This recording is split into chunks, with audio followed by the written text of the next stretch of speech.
Hey, what's going on, guys? It's the Golden Tank here with my first ever real series, Minecraft Let's Play. Alright, let's start off by creating a new world. Actually, no.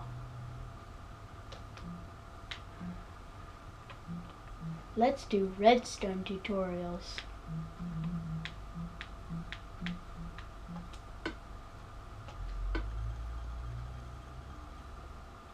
Redstone time. I know this is gonna look complicated, but ignore it all because I will be teaching you all this stuff.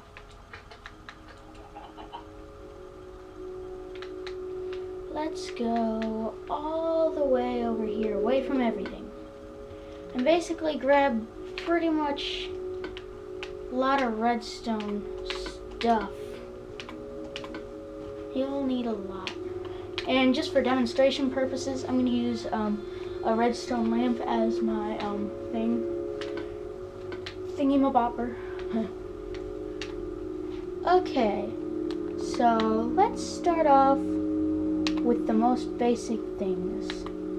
I am going to be building using wool blocks, so I am going to use these and these at first. Let's start with pretty much the most basic circuit ever. The very, very basic NOT gate.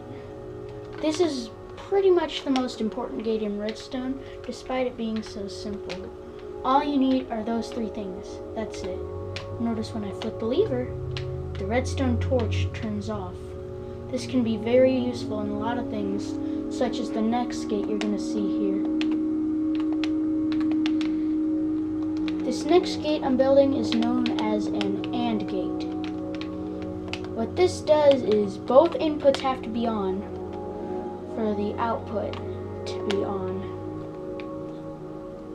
So basically, what this means is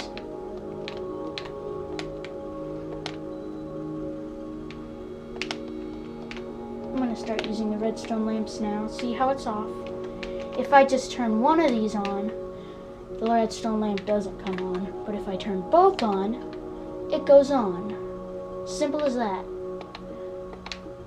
Okay, I'm going to be showing you another gate now. This will also be very important. Well, this is more of a clock. I am going to show you how to make the most basic clock ever. All you really need are a few things. This, and there you go. You have a semi-slow burnout clock. Now, to make it keep going, all you have to do is increase the delay, and it'll go off for longer. Possibly forever now, I think. And the way to start it up again is I think all you have to do is cause the redstone torch an update after it burns out. This can be very useful in things such as a pulsing redstone lamp. Okay, I'm going to show you how to make this circuit a little bit faster and with no chance of burnout. And by a little bit faster, I mean crazy faster. What you do is you get a redstone comparator, put it on subtract mode, and basically hook it into itself from the side. Now what this does is when you power it, it produces a crazy fast clock. It's so fast the redstone lamp can't even update in time. And that's how you make a super fast clock. Now it's time to start getting a little bit more complicated here. Oh, just broke that. Well, this isn't actually very complicated, but this is what's known as a randomizer. You need a dropper facing into a hopper, and then you will need a button. And then what you will need is one stackable item, such as an arrow, and one non-stackable item, such as a a golden hoe. So what you want to do is put both of these things in the dropper. Then you want to take a comparator output from it. So basically build a little bridge here. Make it 4 blocks long. No subtract mode. And that's almost the circuit done. All I have to do is put it up with some redstone. And this will power if the non-stackable item is thrown into the thing. So when I activate this, it has a chance of producing an output. See? Slime, get out of the way.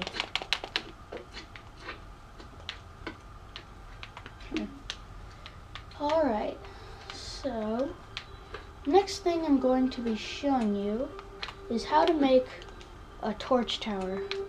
You've probably seen these in a lot of builds, but I'm going to be showing you how to make one if for some reason you don't know. All you have to do is this. I'm going to make a basic lighthouse by hooking this up to a timer. Now this is going to be a very slow timer, so the redstone lamps and torches have time to update. So basically what you can do to lengthen this, I mean make it take more time for it to pulse, is you can add a repeater going into it. And I'm going to set this one to 4 ticks. And what you then can do is turn it on. And notice how it pulses a lot slower. I'm going to hook this up. And you can see, even with the slow pulse, because of how long it takes for redstone torches and redstone lamps to update, they're still flashing very fast. Well, decently fast. They just barely turn off. Okay, that's it for that one. Now what I'm about to show you next is very important in a lot of circuits. This is how you make a pulse extender. You've probably seen this if you watch Mumbo Jumbo, but just in case you haven't, what a pulse extender does is basically it makes it so it elongates a pulse, hence the name. Oh, I think I did this backwards. I'm such a noob. Yeah, I did it backwards. So basically, notice how it slowly unpowers itself until eventually it turns off. Now normally if you press a button, you would get something about this long. But if you use this circuit, that's a really long pulse. And you can always extend it by doing something like this. And you can just do that infinitely, and it'll make it longer and longer, as you can see. This is a really, really long pulse. It takes ages for it to completely shut off. Slime, get out of here. You know, I'm going to turn it on peaceful. No more slimes bothering. Next, I am going to show you how to make a basic RS NOR latch. What this is it's like a memory latch. So what you need is a dropper facing into another dropper. Move this block because I just used it for scaffolding. I want to just start replacing this with grass now. Put one of pretty much any item in here. And then all you have to do is wait, what? What just happened? Huh?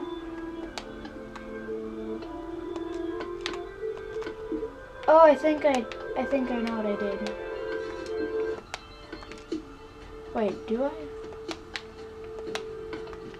Huh, why isn't this working?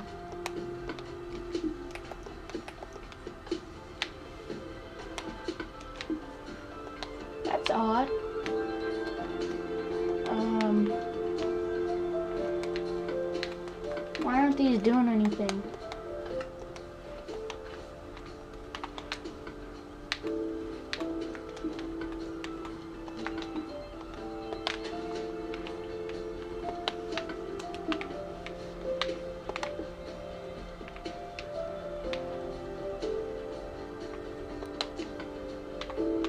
Let's see what happens if I put it in the bottom one, because I'm confused. This worked on other people's channels.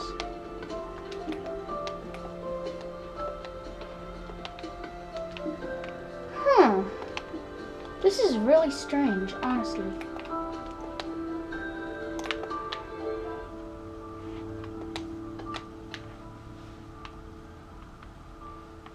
Wait, what? Where'd it go? I think I saw it like shoot into the sky or something. Wait, what?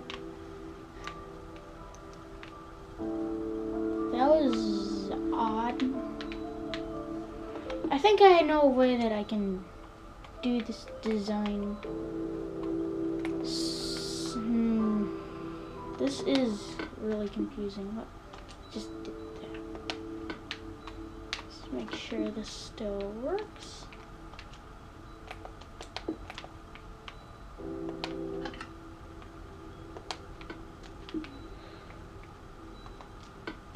I think I know what this is doing. It's somehow activating this one slightly after this one. It shouldn't be doing that.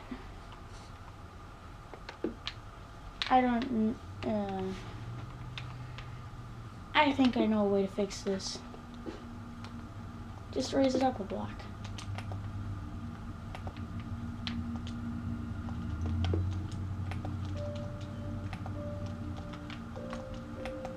These are just scaffolding blocks, they're not particularly important. There. Now this should work.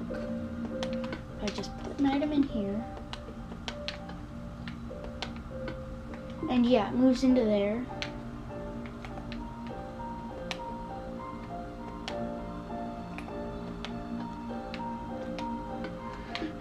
Yeah, that's basically an RS null latch, and the way that you actually use this in a redstone circuit is you take a comparator output from it whenever it does its thing.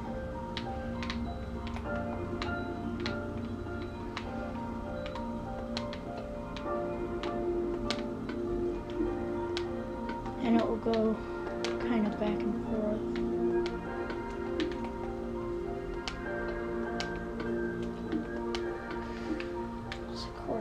Lever doesn't work. Wait. Alright, so yeah, that's a basic RS null latch. I mean, that was kind of awkward to show, but I hope you got the concept. Okay. Time to start. I'm gonna do something other than gates now. I'm gonna show you how to make a basic piston door. Pretty cool, right? I'm sure you've all seen it before, but just in case you haven't, I'm gonna be showing you how to make a 2x1 to start, then a 2x2, and then, if I can, a 3x3. Okay, so what you need to do is, I'm just going to use, I'm going to use blue wool as an example. So this is where my door is going to be. Right on this block right here, that's where my door is going to be. So, when you do this, you need to have a redstone torch here and a block on top of it. This will power both pistons, which is good. Now, you can do this differently depending on how you want to actually open the door. I'm going to use a button. Oh wait, that reminds me. I almost forgot one very important circuit to show you. This is known as a monostable circuit.